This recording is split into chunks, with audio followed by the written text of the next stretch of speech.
the chairman of EIRC, Mr. P.D. Gupta, my good friend, Mr. Ranjit Agarwal, past chairman of EIRC, always active. Ladies and gentlemen, a very, very good evening to all of you. Carlo 2015 has come now, and we are also having the new audit report formats issued by the Institute. There are 6 formats that I don't know how many of you are aware. 6 formats have been issued by the Institute. We have got a guidance note on fraud. The Institute has also issued a guidance note on fraud reporting under the Companies Act. The Institute has also issued a guidance note on auditor's report. The Institute has also issued a guidance note on internal financial controls. We are now, and after that, when I was hearing Mr. Gupta telling us about, you see, if you are coming with husband and wife, this is the rate. If you are coming alone, this is the rate. If you come 1 month back, 100 rupees extra, you see, discount. If you come 2 months delayed, you see, it is becoming heavily. Yeah, exactly. I think Ranjit is right. But then you see, you have to change, you have to evolve. I think, you see, he's right in many ways that, you see, in the lunchtime. But when he says that no tea will be served, I'm very scared, because by the time I finish off at about 7:30, if you're hungry, you'll ask me very tough questions. I'm scared on that point. Right, so you see, with these words, I'm now starting off on something. Now, my topic is fraud reporting. I'm going, now, the good thing now is this, I have to base myself totally on what the Institute of Chartered Accountants of India says. It is no longer on what Debashis Mitra says, what the Institute of Chartered Accountants of India says. And now there is no ifs, there is no buts. It is all the Institute has come out with guidance note on everything. So now you see, I will speak on what the Institute of Chartered. So as I go ahead and start speaking on things, say Carlo, I'll take up Carlo, I'll talk, when I take up Carlo, I'll take up fraud reporting. And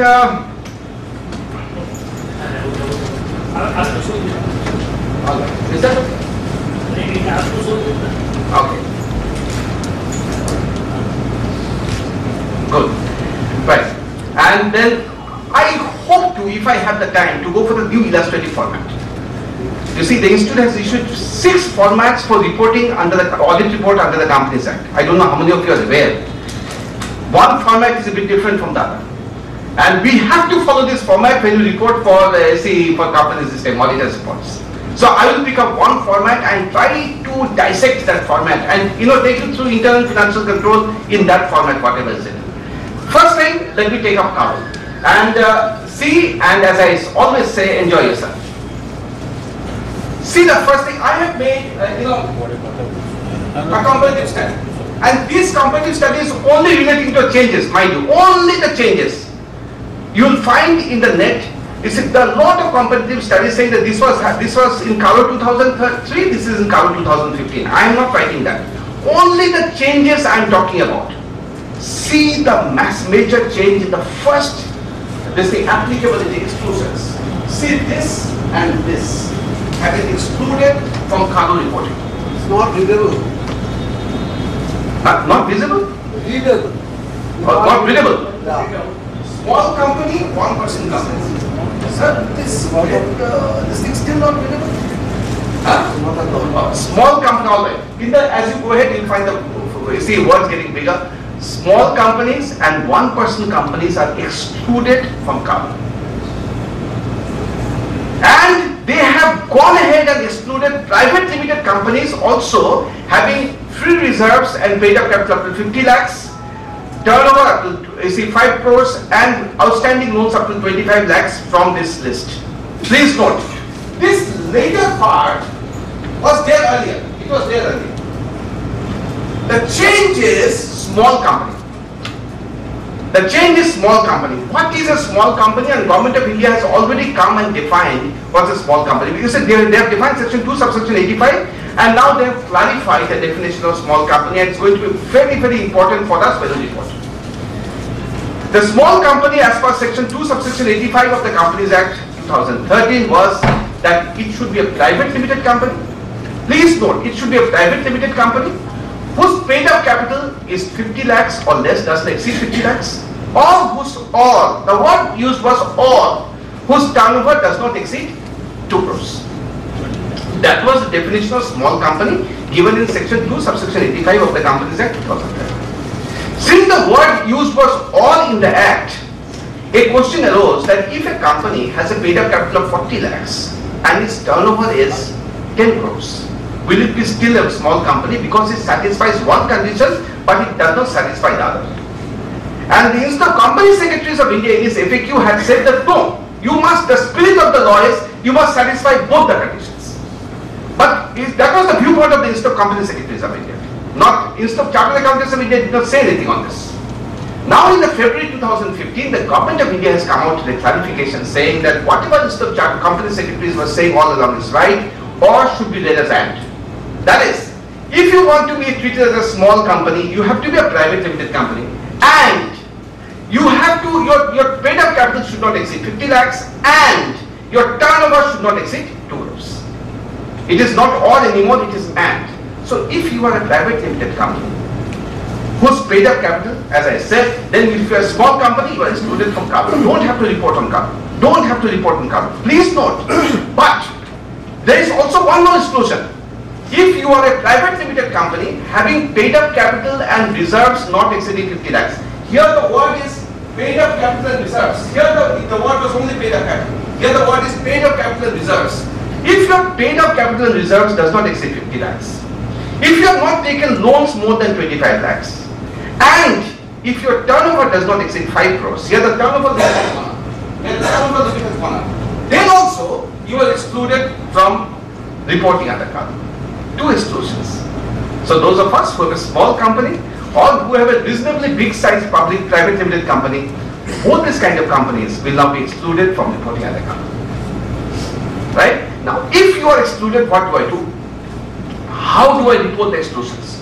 In the statement on cargo issued by the institute, they had said in the other matter paragraph, please write that the company has been excluded. And in the old statement on cargo, which was issued by the institute way back in 2004, if I recall correctly, page 99, they had also given how to write the exclusions. How to write the exclusions, they have also given in that statement of cargo issued by the institute way back in 2004. You can go and have a look at it and do that.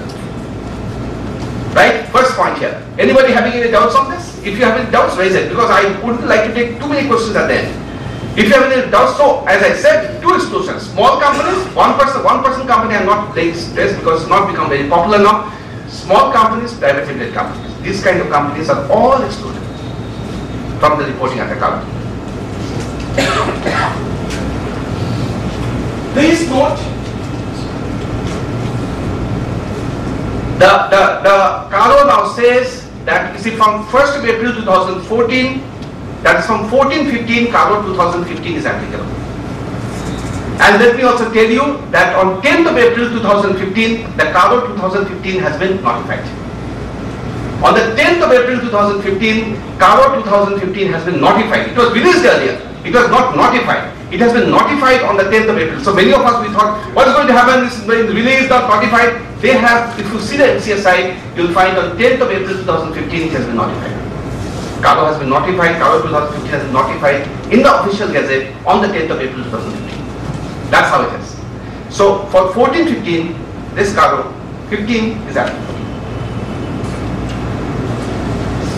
Please see this one, this part which was in the old Caro, this has been deleted in the new Caro. If anybody can tell me why this has been deleted, I will be very happy. Everything has a reason. Nobody has deleted anything without any reason.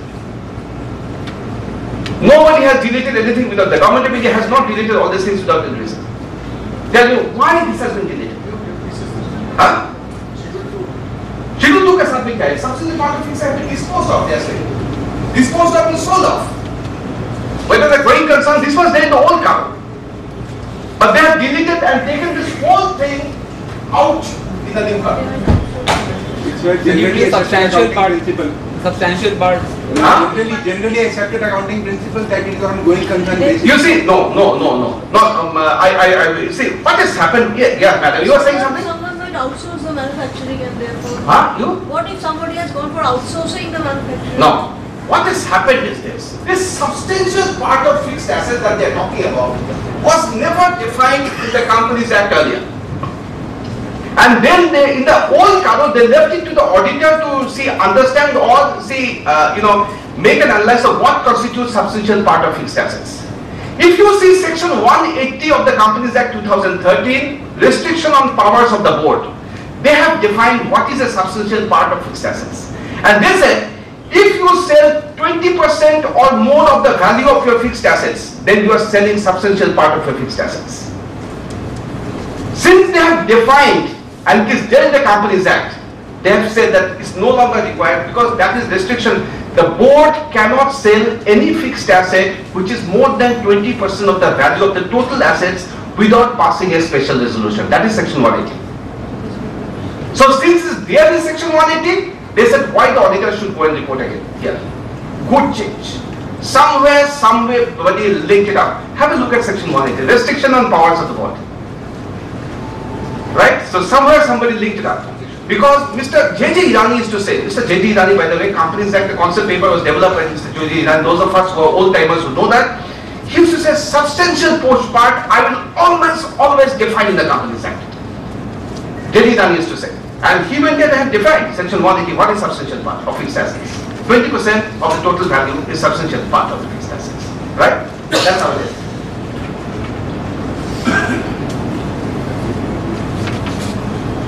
Number of parties, if the company has granted loan secured or unsecured companies from South covered and registered maintained under section 189 of the Companies Act, the earlier Carlo said, let us know the number of parties to whom you have given the loan. The earlier Carlo said. The new Carlo says, we do not require the number of parties. We do not require these kind of frivolous details like number of parties and amount involved and things like this, each party amount. We do not require those kind of things. Why do you think that they don't require this kind of things? Because there is so much of restriction under section 185, section 186, section 188, related party.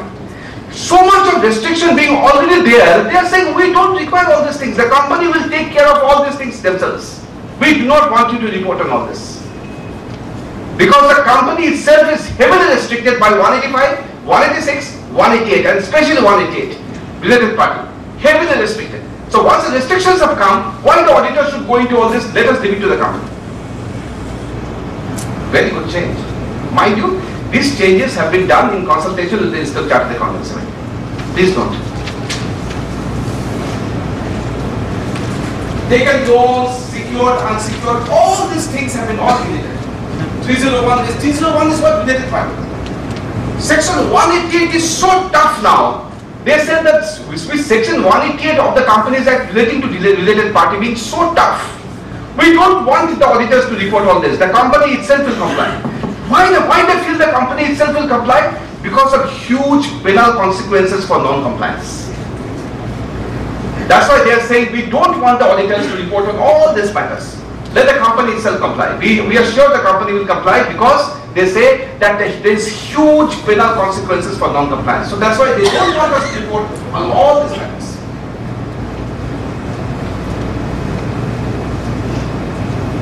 Again, 301, all these matters, all these related party matters, they have said related. Because, again I repeat, tough requirements under section 188. All related party matters, they have deleted.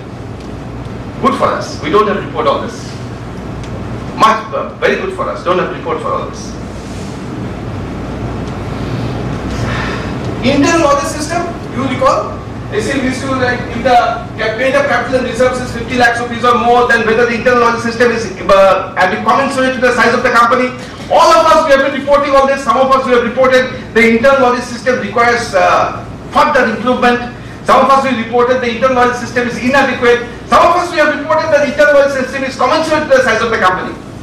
Right? And some of us also went on to say that since this section is there in color, it also means that internal audit has become compulsory for this kind of companies. That is, if a listed company internal audit is compulsory, we argued that along those lines. Government of India has said, junk all internal audit. Junk all internal audit. Why they have said that? Because they are saying 138 section 138 of the Companies Act 2013, there is already compulsory internal audit. Why do you have to report on all these matters, all these things? Section 138, Regulatory Rule 13 of the Companies Accounts Rule says that certain categories of companies need to have compulsory internal audit. If you don't go for this compulsory internal audit, huge penal consequences. So So since it's already there, why should the auditor report on that? Great change. These kind of things you will not get in the other presentations that you see in there. Why these changes have taken place? That's right. Because 138 is there, why should the government of India say, yes madam, you agree with me? Yeah? The lady with the red, right? Good, you are agreeing. Because, you know, the first time I saw it, and Ranjit and everybody, they have been quick, they have been sending all this, and great. Many of us, we learned from all this, like the comparative study that they have sent. But my first question was, why did they delete this whole thing? And then suddenly it came to my mind, that obviously they will delete because 138 is already there. It was not in the old law. Now it is there in the new law. They have made internal audit compulsory for certain sections of the company, certain categories of companies, they have made internal audit compulsory. And I have spoken on that categories, I think at least in 30-40 seminars, so I will not try to repeat on that. Right? Please see. They have added only this and this are the same. Value added tax they have added, and investor education and protection fund they have deleted from this list. Nothing else. Value added because with the coming of GST, they have laid stress on what is going to happen. And this one, investor education and protection fund, which was there earlier, they have brought it as a separate point. They have brought it as a separate point. I'll tell you why they have brought it as a separate point. So in the disputed, this undisputed statutory dues, same thing. Only value-added tax has been added here, and investor protection fund has been deleted from it. Nothing else has happened. Right? Okay. Disputed statutory dues, please see, value-added tax they have added on the disputed side. Good change, because value-added tax VAT is very, very important now. They have added that. And they have also written, a mere presentation to the Research Department shall not constitute a dispute. It is not constituted, merely they have added that. Right? Okay. Now see, they have got rid of Investor Education and Protection Fund from there, and they have got it separately here. They have got it separately here. You will note when I show you the new audit report format, that similar requirement of Investor Education and Protection Fund is there in the new audit report format. Because in the new audit report, section 143, you have a requirement, the rules. So I was asked, the first thing that I thought of myself, that here I get a point to tear apart the government of India. People like us, we are always looking for points. That here I get a point because they are repeating themselves. I said that they are repeating themselves, here I am going to tear them apart. But please note here, somebody somewhere has been very intelligent. They are saying whatever is the amount that you have not paid under the Investor Education and Protection Fund under the Companies Act 1956, not under Companies Act 2013. That is the old dues they are talking about. If there are old dues which you did not pay within 7 years, they are saying please report here. New dues, report in the main format. See somewhere, yes sir?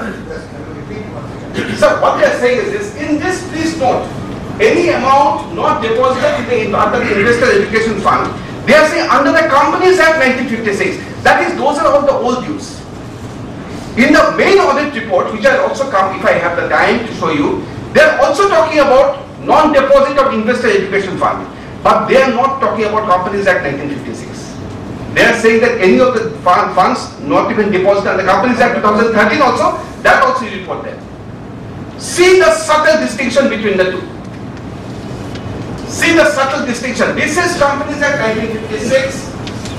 That one, when I will show you the main report, that is both for Companies Act 56 and Companies Act 2013. See the subtle distinction. Whoever has done it, and I am sure Institute of Chartered Accountants of India, they have written that this has been done with the advice under the guidance of the Institute of Chartered Accountants of India. Somebody somewhere have applied their mind. Excellent. Companies Act 1956. Because I was on the verge of taking a stand that this is totally wrong. You cannot repeat the same thing. Then Companies Act 1956 came to mind. I came in front of my eyes and said, all right, they have done this. Okay? All right.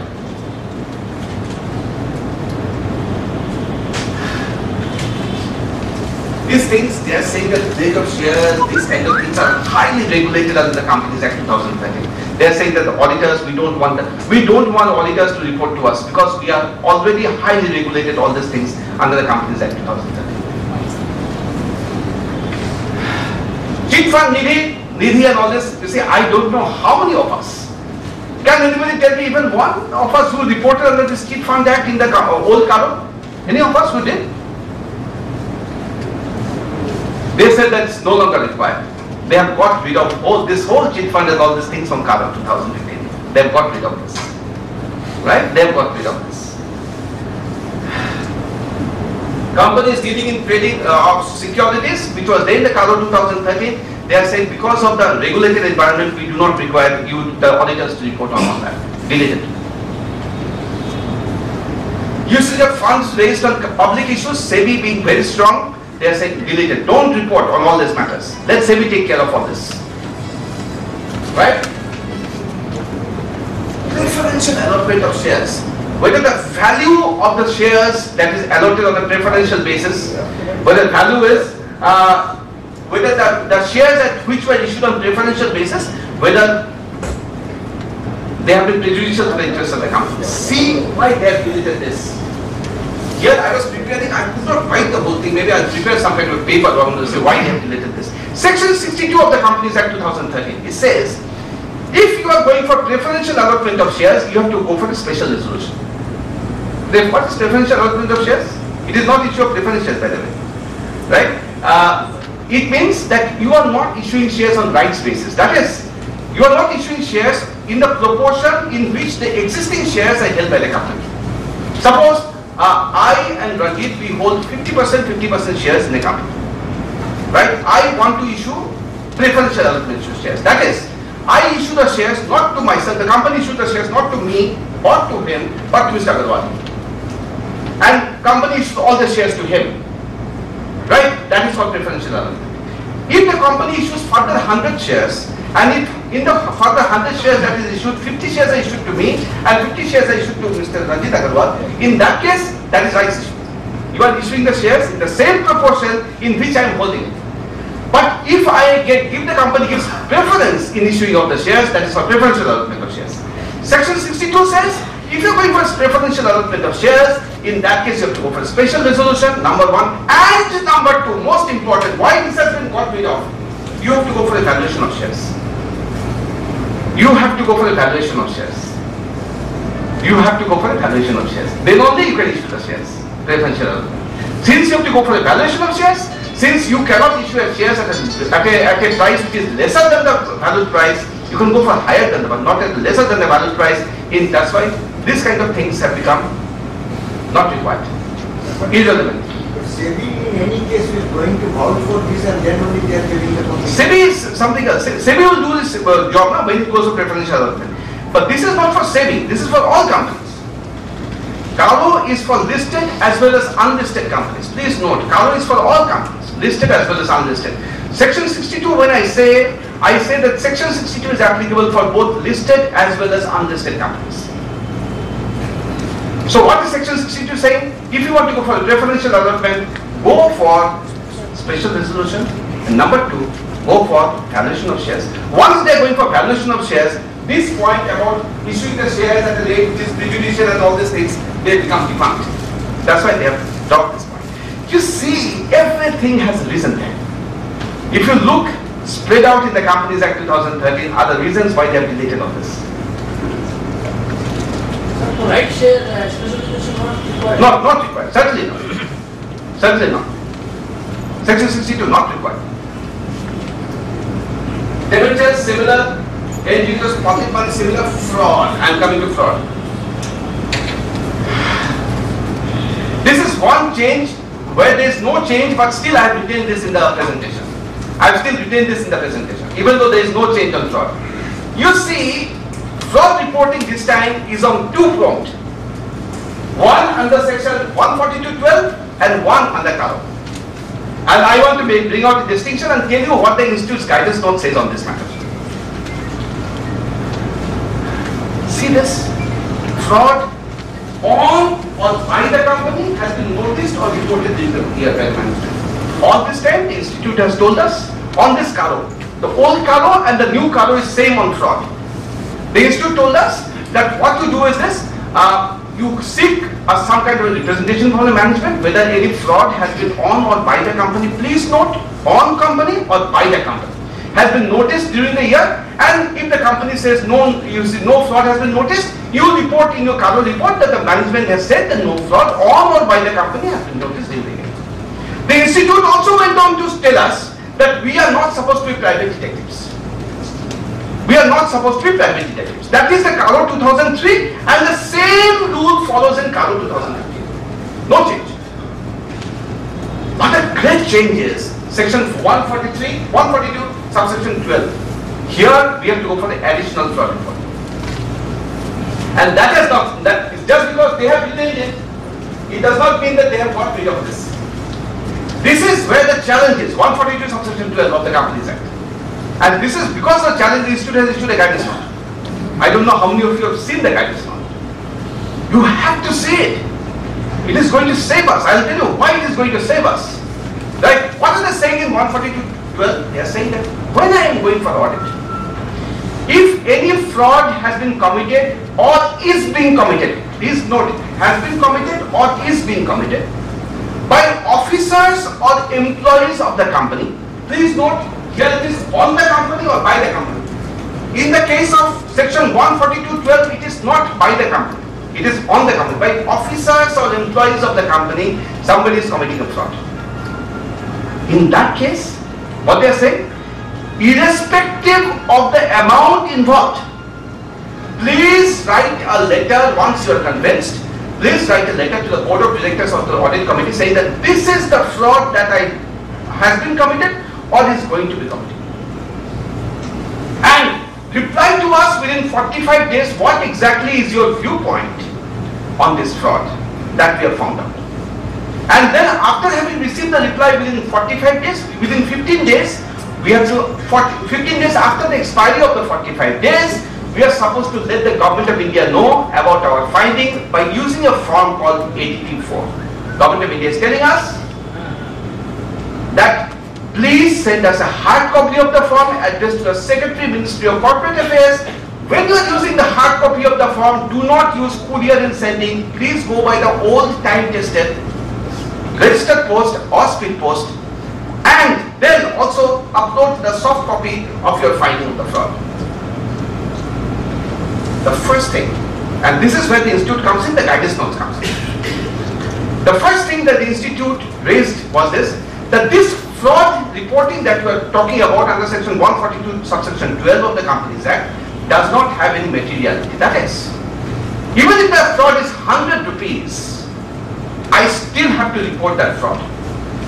And why the fear on my part to report it? Because they are now saying, if I don't report that fraud, the one that I have found in the course of my duties as an auditor, then my penal consequence is 5 lakhs to 25 lakhs. 5 lakhs to 25 lakhs. Now you may say, preposterous, kya hoga, 1,000 rupees nahi hoga. Please note, there are people who are sharpening their knives for 5 lakhs and 25 lakhs. Minimum 5 lakhs, 25 lakhs. Not the institute, maybe not many of us here, the institute was sent a lot of representations, and this I say because our state president, I heard him speak in Calcutta on this subject. It was inundated with a lot of this thing that, look, this is a dangerous situation to be in. 1,000 rupees fraud because there is no materiality as long as the fraud reporting is concerned. Now this Companies Amendment Bill 2014 now has come, which was introduced in the Lok Sabha and approved by the Lok Sabha in December 2014. They said they changed the law on fraud reporting. Section 143, from 142. They said that if the fraud value of the fraud is up to a particular threshold limit, which they did not define, they said in that case you report the fraud to the board of directors, and the board of directors will, in its turn, carry that in the directors report. And if the fraud is above a particular threshold limit, then report to the central government by following this 45 days and 15 days rule. Threshold limit was not laid down. That is Companies Amendment Bill 2014. Approved by the Lok Sabha, not approved by the Rajya Sabha as yet. Right? No no threshold limit has come because there is no approval of the Companies Amendment Bill by the Rajya Sabha. It has not been enacted as yet. Consequently, if we are doing an audit and find a fraud of 1,000 rupees, we still have to report. Because the threshold limit has not been laid down under the Companies Act. Okay? Now, the institute was asked guidance note. Even people like us, but it's a dangerous situation to be in. Auditor to mara jayega isme. 5 lakh or 25 lakh mein to mara jayega wo bechara. Hum mare jayenge. That was the contention. The institute issued the guidance note, and let me tell you what is the main points of the guidance note. The first point in the guidance note was, if the fraud has been found out by somebody else, right? For example, 1,000 rupees somebody has embezzled, the cashier has misappropriated 1,000 rupees, the company has found out the fraud itself, and the company has reported the fraud by filing an FIR with the police. When we go for audit, the auditor finds that there is a fraud of 1,000 rupees which the company has reported by itself. The question is this: should the company, now the auditor, since the company has found out this fraud, should the auditor again report this fraud to the central government, since the fraud has been already found out by the company? And this fraud reporting has also to be done by cost accountants and company secretaries in the course of the cost audit and secretarial audit. The question put before the institute in the guidance note was, if the secretarial auditor or the cost auditor has found out a fraud, which I did not find as a financial auditor, and in the course of my audit I found that he had found out a fraud and he has reported this matter to the Government of India. 45 days plus 15 days. Do I again have to report this? Very important question. Those of us who are, aware or not aware. The institute said no. Because the fraud has to be detected by you.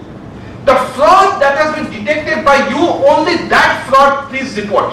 The fraud that has not been detected by you, do not report that fraud. So, in my example that I have given, if the fraud has been detected by the company, you are not required to report. If the fraud has been detected by the cost auditor, we are not required to report. The institute says, we like it or not, that's the guidance note of the institute, that any fraud which has been detected by you as the financial auditor, please report to that. Do not report any other fraud.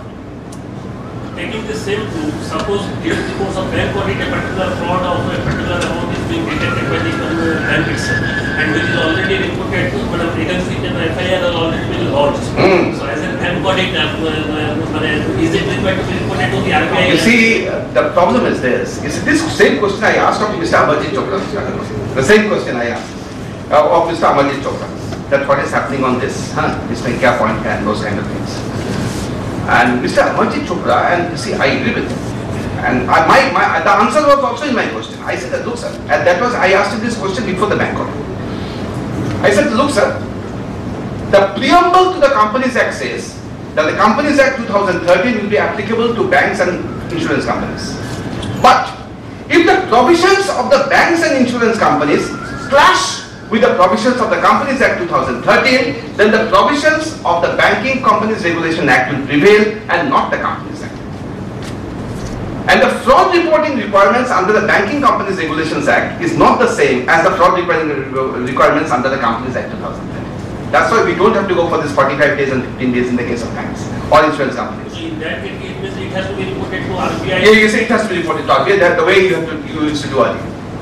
That's how it is. You don't have to go by this route of central government and all this. Even if it is already reported by the bank itself. But this guidance note is guidance note on reporting for fraud under the Companies Act 2013. It does not talk about the Banking Companies Regulations Act. That you have to do yourself, right? All right. You got this point. Very good. Excellent. In fact, you said this was something which was working in my mind, and then I got Mr. Amarjit Chopra. He was speaking along with me in some seminar. So I got hold of him on the dais. I said that what is going to happen to this, and he was right. He said this is what is going to happen, right? So that's the point. Now the question arises: suppose I have gone for audit. Look at this practicals. I'm only giving. It's a thick book about 168 pages. I'm not talking about 168 pages. Nala I'm ongoing শেষই করতে পারবো না। বলছে আমি এখন অডিটে গেলাম, কিন্তু আমি 14-15 সালে অডিট করছি। আমি ওখানে দেখলাম একটা ফ্রড হয়েছে গিয়ে 13-14 সালে।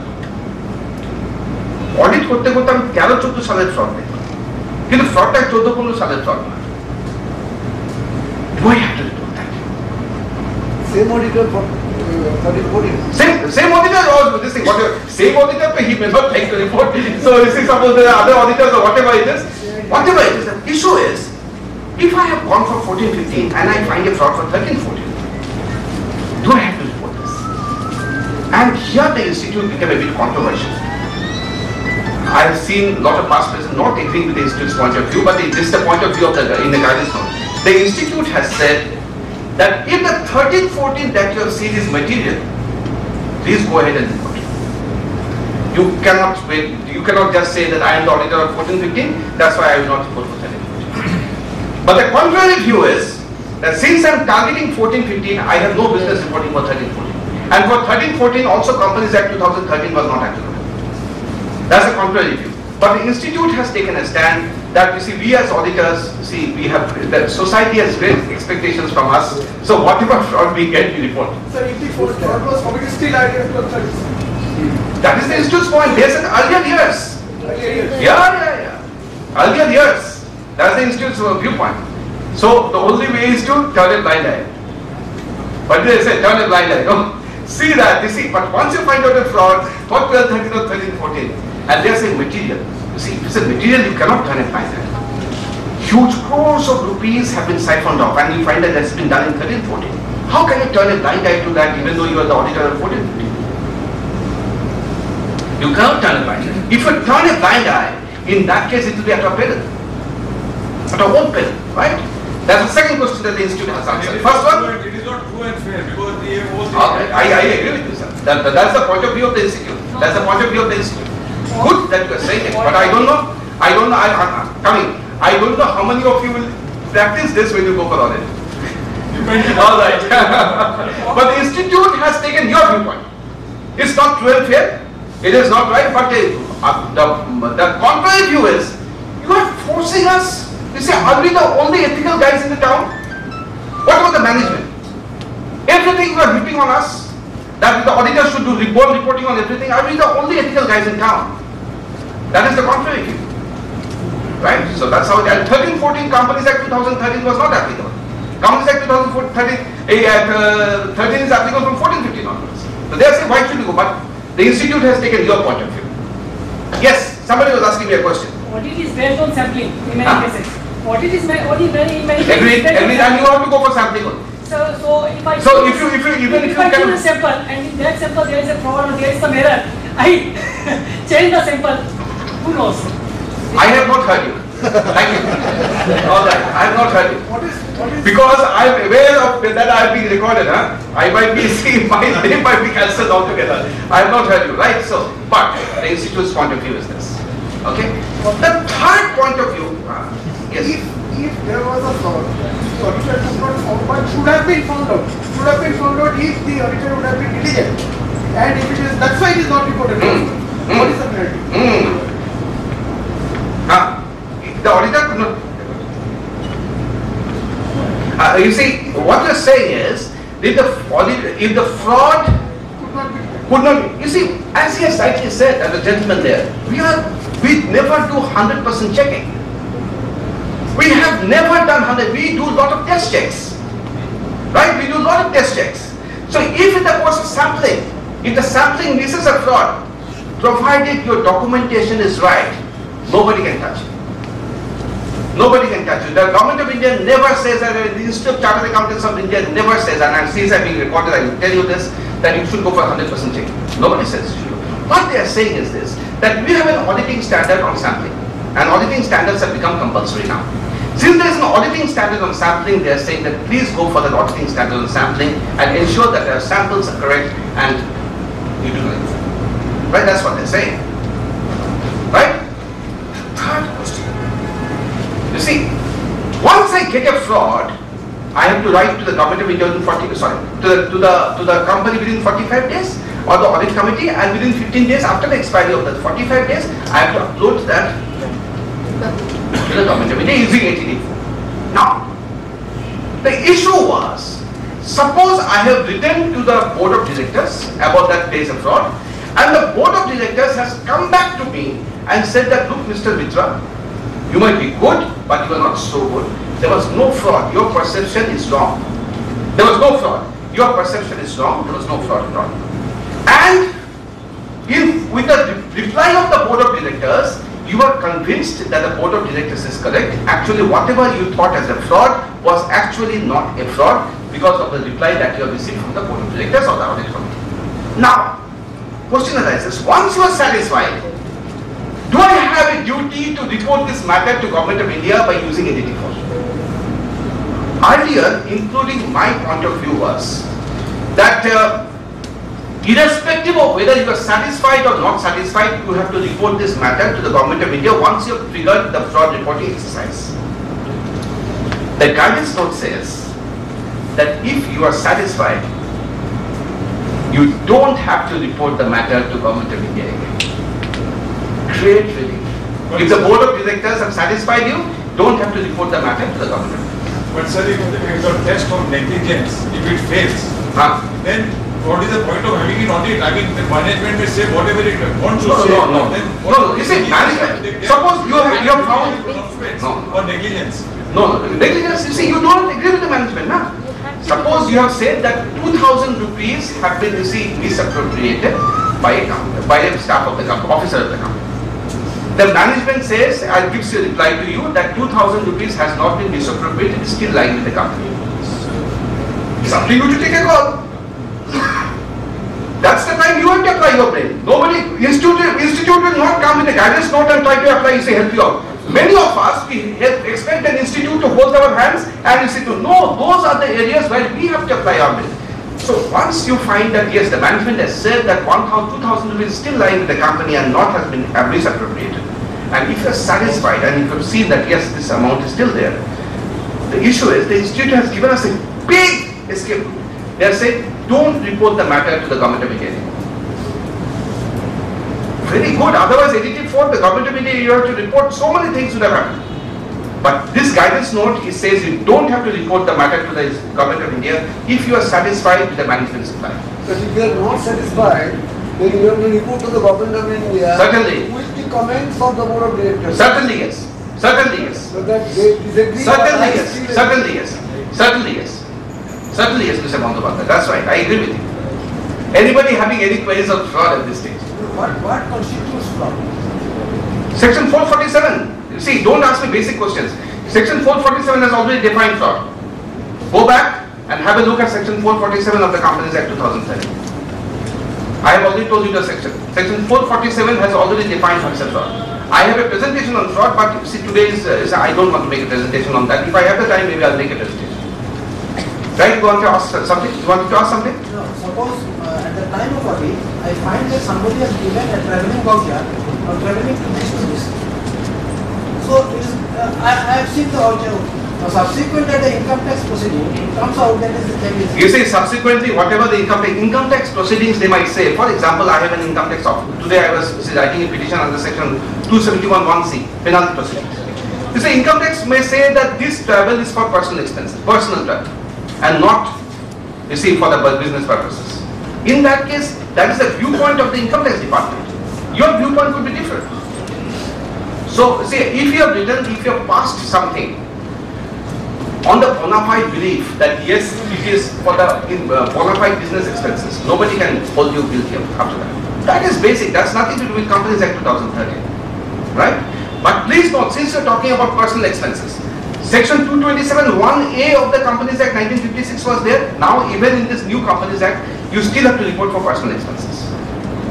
If, suppose, your director of a company has gone to Turkey and Greece, having a great time with his family, spends 10 lakh rupees on that, and then he comes back and says that that's conference expenses, and you have approved that as conference expenses. Later on, the ROC finds out that, and you do not report that in the main body of the auditor's report, saying that it's a personal expense. And then the ROC finds out that it's obviously a personal expense. We have had it. That's how it is. So that personal expense area is still there. Sir, one question is whether we have a lot of judicial pronouncements on negligence, and whether if there is a dispute and it goes for to the judiciary to adjudicate whether the auditor was negligent or not, and they will be guided by the past judicial pronouncements only. They will be guided by past judicial pronouncements. They will hold the auditor negligent in case We will, if you are guided by the pronouncement of the Institute of Chartered Accountants of India, you cannot be held guilty of negligence. For that, you have to study 42 auditing standards. Simple. Auditing standards पढ़िए, अपने आप को save कीजिए. If you don't, many of us, we don't have the time. Two things, see, we find very boring. One is the auditing standards, second is the code of conduct. So, that's how it is. So what's the use of talking about negligence if we are not going to study auditing standards? Institute has developed these auditing standards to save us. And now these auditing standards have become mandatory. So what छोड़ के हम लोग जाएंगे कहाँ? And I know the senior members here, they will find it very difficult. But madam here, let me tell you, many of the auditing standards are very interesting. Very interesting. You will find this, for example, the auditing standards that I will, the presentation that I will subsequently make is based on auditing standard SS 700, 705, 706. Totally based on those. Right? Just now, while I was coming, I got a call. See how things. I got a call from Corporate Law Committee of this. They knew in the office. They said, sir, Jamshedpur Monday. So I said, I'll get back to you. But sir, only on accounts and audit. Because this auditor's report, they said it's a part of the auditing assurance standards report. So I said, all right, we'll see about it. But I said that unless you do Companies Act, you cannot develop this auditor's report. And as I go ahead, ladies and gentlemen, I hope that I will have your attention. I am doing something totally new. Institute has issued that now the auditor's report that we had understood earlier is no longer going to happen. The new auditor's report. Those of us who are in service and who have nothing to do with the auditor's report, if any of you, let me tell you, as I discuss the auditor's report, I will also talk about internal financial controls. Internal financial controls, which is going to be very, very important for those of us who are in service and who are going to develop a director's report. Right? Okay. Okay.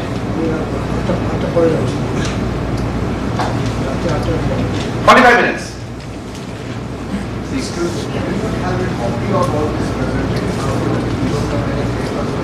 I'll give them. They'll let me make it to you. Right? I'll Whatever deficit arose, the whole thing will be included in the institute's website. See, these are all there in the site also, in the site of the institute. But I only add my comments. What is new is I only add my comments to this. That's what is new.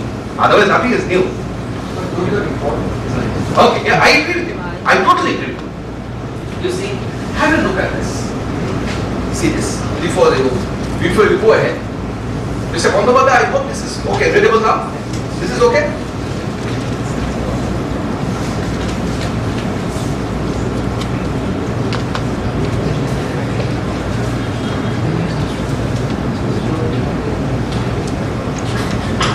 I'm going to discuss this, huh? I'm going to only discuss the solution 3 now.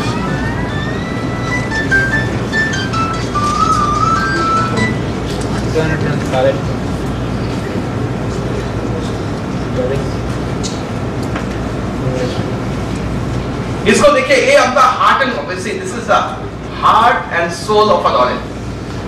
So whatever I discuss, you see, give me time for 45 minutes, and I hope to carry this through. But if you understand this, it will stand you in good stead throughout your auditing time this time, because this is new.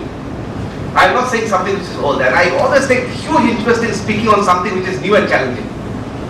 Right? So, have a look at this.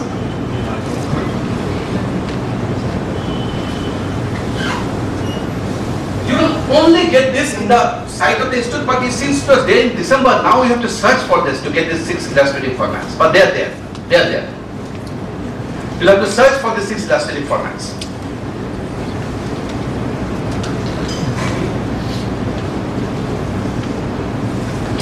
Have you seen this?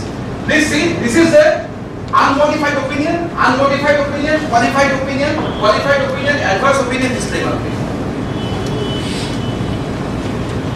They have given 6 excellent work by done by the institute. Let me tell you, excellent work. 6 for us, given things to us in the platter, that you choose the thing of your liking and use it. Right? Now I will start discussing illustration number 3, because I think here in this illustration number 3, those of us who are interested in internal financial controls, It has been presumed that internal financial control reporting is not required. Is not required. It has been presumed here. It is not required because it's not required for 14-15. Right? All right. Let's start off. This is a great problem. The other day, somebody who was reporting for a listed company, she rang me up at least 3 or 4 times. Debashis, is there any illustrated format for consolidated financial statements reporting? She was helpless. She said that how do I have a big client, CFS Karwa, listed company hai. I don't know how to report because all the reporting formats that the institute has given are all for standalone. They are not for CFS. Right? Unfortunately, today also in the morning, I spoke to Ms. Pooja Vadra. She is the secretary ASB, and she told me that consolidated financial statements का अभी तक reporting format नहीं निकला. Today they have come out with circular, but not this one. Right, but it is well informed. Very good.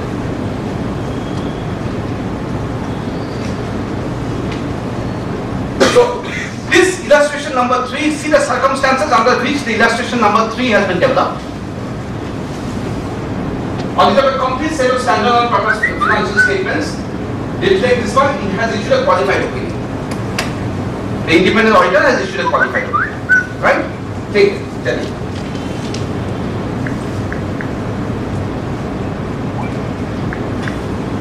However, the auditor does not have the responsibility to report on internal financial controls. This is the presumption. Huh? Please note the presumptions. Right? But internal financial control, when I come to this, I know Mr. Pathak down sitting in the rear, he will be wanting to hear about internal financial control. I will speak about internal financial control. See this.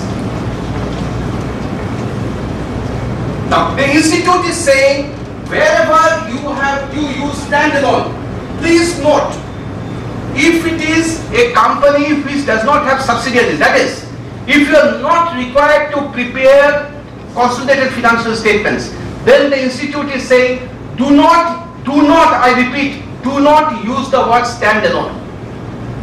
Use the word standalone only where the company has subsidiaries and you are required to prepare CFS and you are preparing, suppose, a separate account of his, reporting separately for his holding company or reporting separately for his subsidiary.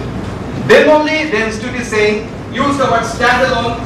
If it is only one, no subsidiaries, the institute is saying, do not use the word standalone. So here and here, this standalones, wherever they appear, you are not required to use the word standalone if you don't have subsidiaries. Okay, all right. Anybody having any doubt on this? Because it is there, standalone. আপনি ওটাকে তো ভুল করবেন না, কারণ standalone লেখা দরকার নেই। লেখা দরকার নেই standalone. Yes, I hope I am clear. Standalone লেখা দরকার নেই. Please see now.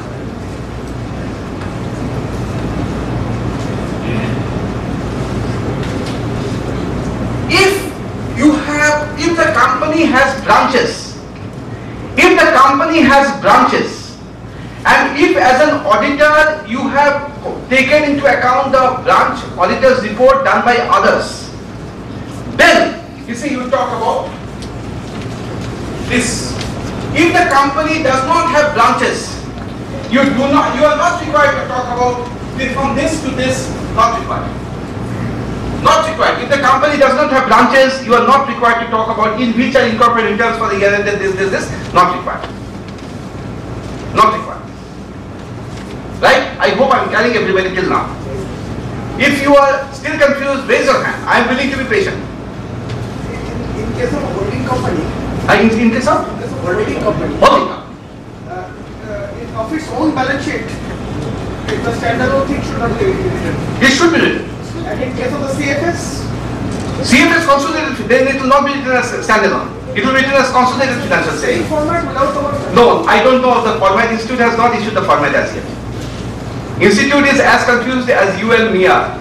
So that's why they have not issued, and they are seeking, let me tell you, what is written in this? They are seeking opinion of the Ministry of Corporate Affairs. Institute on its own cannot do a lot of things. They have to seek the opinion of, this has been submitted after discussion with the Ministry of Corporate Affairs. Okay? Alright? Anybody else having any kind of queries on this? At this stage, still easy. Still easy at this stage. Right? Nothing great at this stage. Nothing great at this stage, right? Please note, I repeat again and again, if format use if you are qualifying your report. Unqualified illustration 1, unqualified. I mean, I presume that you are qualified report.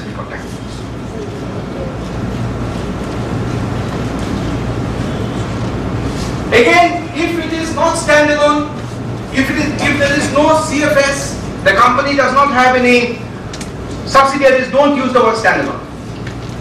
Don't use the word standalone, please. Don't use the word. We are too intelligent for all that, so you see, you know what is this. Right? Please see now, the management responsibility portion has completely changed. Have a look at it. It has changed totally. From the management responsibility that we wrote till 13-14, look at the management responsibility portion that they have written here.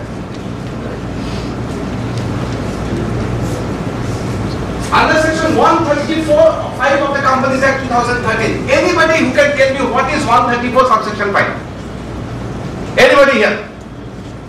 Who can tell me what is 134 subsection 5?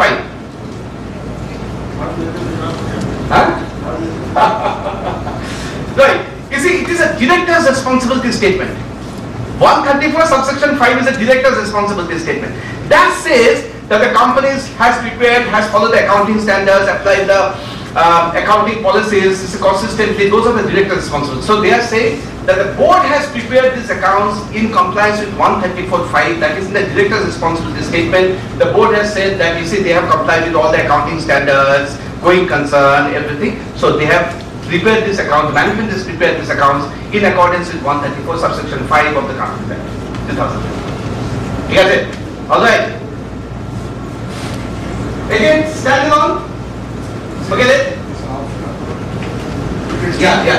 My great concern is you might get a bit confused. That's why again and again I'm using the word that forget about standalone, because I think only a few of us will have a standalone situation in this room. All the others, I think standalone situations will not be there in this room. Right? So that's what I'm saying. Let's see, including the accounting standards specified in the section 133(3) of the Companies Accounts Rule 2014. I have underlined this. These are the changes. I have underlined only the changes. What is 133(3)? 133, it says that the company will follow the accounting standards as issued by the Government of India in consultation with NFRA, National Financial Reporting Authority. Right? NFRA has not been constituted at all till now. So section 133 says that till NFRA is not constituted, whatever is there in the Companies Accounting Standard Rules 2006, the accounting standards that are there, those accounting standards will prevail till NFRA gives a new set of accounting standards. Please note here, on the 16th of February 2015, a new set of accounting standards have been issued. Those are Ind AS standards. Ind AS. Right? A new set of 16th of February 2015, a new set of accounting standards have been issued. Those are IFRS compliant standards called Ind AS. Those will be only applicable for big companies, like if you are listed, if you are having a net worth exceeding 500 crores, those kind of companies, those accounting standards will be used, and those accounting standards are optional for 15-16, compulsory from 16-17 onwards. Many of you, I think Mr. Agarwal, Ajit Agarwal in the EIRC, we are organizing this certificate courses on IFRS. Many of us will go for the certificate courses because we know if you have clients like that, that from 15-16 it's already optional, from 16-17 compulsory for big clients. Ind AS. Right? But I am not talking about this. This one, please note, does not talk about Ind AS. This is not the Ind AS compliant report. This is for the Companies Accounting Standard Rules 2006.